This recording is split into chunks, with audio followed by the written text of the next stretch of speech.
right, fight fans, here we go. SparStar Promotions is proud to present the re-rounds of mixed martial arts in the lightweight division. This bout is sponsored in part by Dre Talks and Razor Barbershop. Introducing our referee in charge of this bout, Chris the Crippler Levon. And now, introducing to you first on my left, fighting out of the blue corner. He is wearing the color of the Den, blue and gray. He is training out of the Den Training Center in Yorba Linda by way of La Palma.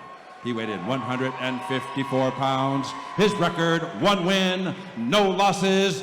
With that win coming by way of stoppage, ladies and gentlemen, introducing Javier Lopez.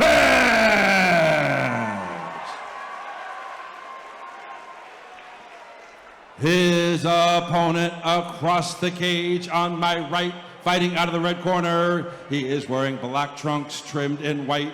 He is hailing out of Prime Soul Protection and Advocates by way of the High Desert. He weighed in 148 pounds. His record, no wins with 1 loss. Ladies and gentlemen, introducing Justin J.C. Courtney! All right, fans, here we go. The re-rounds of mixed martial arts in the lightweight division.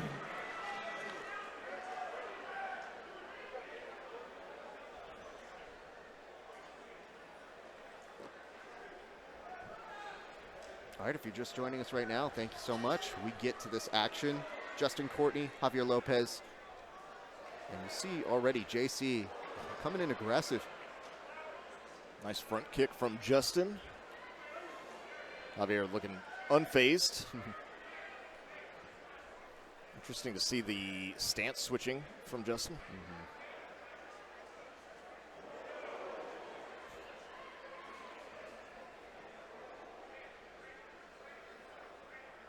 I think part of the thing that you start to see is, all right, listen, there's going to be a nice knock there by Javier. You read that one very well and connected there, it looked like, too, John. Yeah, Javier also switching. Yeah. They're back to southpaw, now to orthodox. All right, that's some good respect on that. I mean, the weird part is you could see that JC was about to be put up against the cage, and now looks like he's beautiful time taken down, and Javier already beautifully working on some passing skills. You're going to see him trapped here just momentarily, but I do feel like he's going to enjoy being in this particular position, so he's got time to work wherever he wants to go at this point. Yep, on top, in the half guard. Nice, overcommitted his weight and got flipped over. Good save, though. That could have been disastrous for him. Excellent hips to do that. You definitely want to try and cook them there if you can get that second. The hard part is if they sweep you over and you just miss your timing, then you're playing from bottom. But he read that well, and he was very attentive on that. You're seeing JC keep that overhook with dear life, John. Yeah, I mean, now he's in the close guard, so, well, decides to let it go. Close guard overhooks are really good from the bottom. Like this, overhooks with getting out to that angle of the same side arm that we're putting our overhook with is really strong from the close guard. Yeah. Not able to do anything with it, though, and that's going to be the end of round number 1. I mean, solid start for Javier. If you're JC, you know, I did see a couple things that I was very pleased about, which was he was under duress and started sliding his way out of pressure. So it looked like he could have been pushed up against that cage a little bit sooner. He found his way on out. But very controlled, very composed here from Javier. I mean, if you're looking at it, Javier got a little bit of striking in. Got to show that he was really solid in terms of knowing where his base is going to be and being slipped out of what could be a sweep. But a very solid first round. Yeah, I mean, it'd be hard pressed to give that one to Justin. Although he wasn't blown out of the water by any means. Yeah. Especially both these guys actually seem a little bit more experienced than they're letting on. Yeah. Yeah, well, than their fight record would show. The weird part is the fight record tells you some part of their story. It doesn't tell you all their story. For sure, fight record didn't tell us about JC's military experience. You know what I mean? Like being a sniper, you don't see that anywhere on any camo application. Yeah. So it doesn't necessarily mean anything, but it could mean everything too, right? You never know. But because of their lack of experience on paper, they're doing 3 2-minute rounds. Yep. And that just does not give a lot of time to work, but that left straight was really right on the money. Wobbled Justin for a second, see if he's recovered. And I mean, you've seen Javier just find that range so many times. And it's always real quick. Like, it's always right off the back. He just finds that button. Yeah, I like the way he goes to the body lock off of that shot, too. He closes the distance with the shot and gets right to the body lock now, pressing Justin up against the cage, looking to drop down to the legs. Oh, that looked like it might have been a low blow. That was close. But nice takedown. Looked like he was trying to hit the Polish there, but Justin trying to turn it into a double overs throw did not land on top. So Javier is going to come out looking pretty good on this one. And again, maybe close to, not quite a close guard, but I mean, he has the option for it. Now he has the double overs. And at this point, you know, you definitely start thinking about trying to get that sweep. It's just, with them putting that much pressure on you, it's hard to find maybe your butterflies. It's hard to get your legs back. You don't want a chance that you miss the timing and then they just go to pass. Yeah, I'm not sure what he's trying to do with the overhooks too. Like if he's looking for, if he's a butterfly guy, he's looking for butterflies. Sure. If he's somebody that likes to go to the clamp, he's trying to hip out to that side, go to the clamp and look for usually like triangles or omoplatas. This is kind of what I was leg work here. Hoping would be something he was concerned about, which was, hey man, if you aren't really vigilant on that, like, they will find their way to mount. And this is a much worse position. Even though it's only 18 seconds, it's pretty much going to solidify Javier the entire round.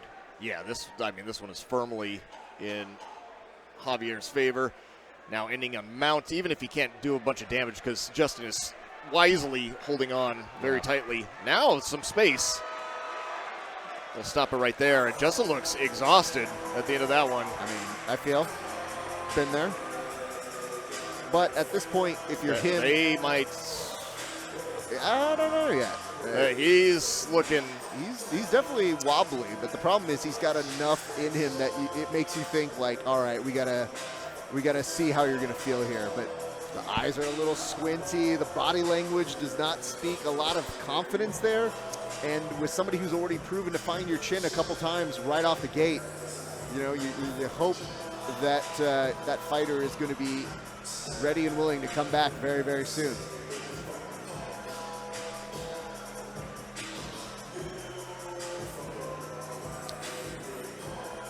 I mean, it looks like we're going on as business as usual here. The thing that worries me is the difference in cardio, Sure. right? Like, look, Javier, he doesn't even have his mouth open. And Justin looks like he's gasping for air at the end of this. I mean, Javier is also now channeling his death stare, in case anybody has gotten anything here. Stop.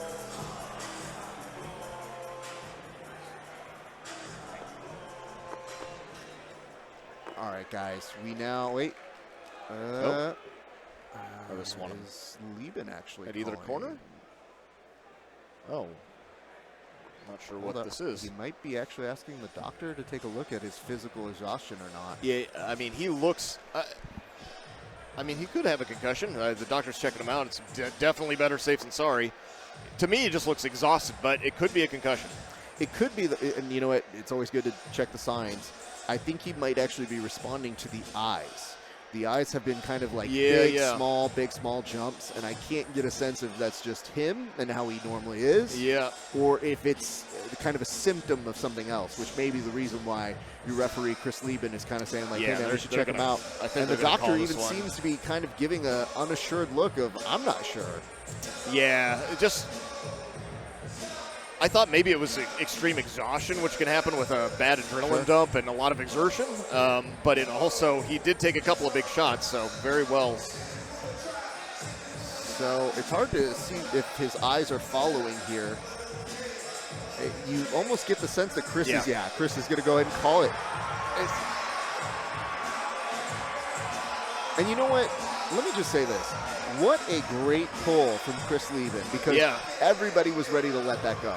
Yep. You had mentioned a concern for it. I was looking at the evidence of just saying they're not doing anything. They're just going to let him go. Yeah, I mean, we're just commentators, right? Like, to me, it looked like a little suspect, but it's also, we're getting camera angles and stuff that they're not maybe seeing in there, and we're not seeing it as close as they're seeing it, too. So you got to defer to them. But think about the experience level for Chris Lieben to say, hold on, let's close the gate. Let's call a doctor in. Before we even put 1 minute of action on here, let's get somebody to give a definitive answer, and let's have our doctors just at least have a look at him. Yeah. And if the doctor determines something different, then we can make a different decision. But just a real pro move there. So yeah, great hats great off awareness to Chris Lieben on that. And great job from Javier. He looked really good in this match. And the nice part is Javier went from death stare to all smiles now. I mean, you got your win, man. You were able to show it off in a very dominant way, and you know nobody here has any qualms about you winning. You might have been en route to either a knockout or a submission in this last round, but fighter safety should always come first. And at that, you get your win, and we make sure that our other fighter here lives to fight another day as well. So very, very good outcomes on this one. So very, very pleased to see how much we care. Like, that's so dope to see. Yeah, well, I mean, Lieben's been through many wars himself, so I'm sure he's keenly aware of fighters being able to take a certain amount of damage and how they look when they've taken too much. And when fighters are like, nah, I'm fine. No, I'm fine. And really going down that line of thinking. Yeah, sometimes it can be hard. Sometimes they have too much heart for their own good, right? Yeah. So we now go back to the cage. Jim will give us our Ladies and gentlemen, at the end of round number 2, referee in charge, Chris the Crippler Lieben, stops the contest on advice from the doctor cage side. Our winner by TKO. He is still undefeated. The blue corner, Javier Lopez.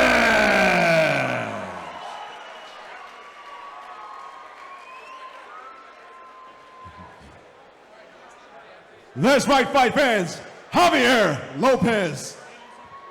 How you doing, brother? Coming in as a warrior, destroying, making it happen. How do you feel? I feel amazing. First things off, I want to thank God. Without him, I wouldn't be in this position. And I also want to thank my opponent. He took it on very short notice, so I want to thank him as well.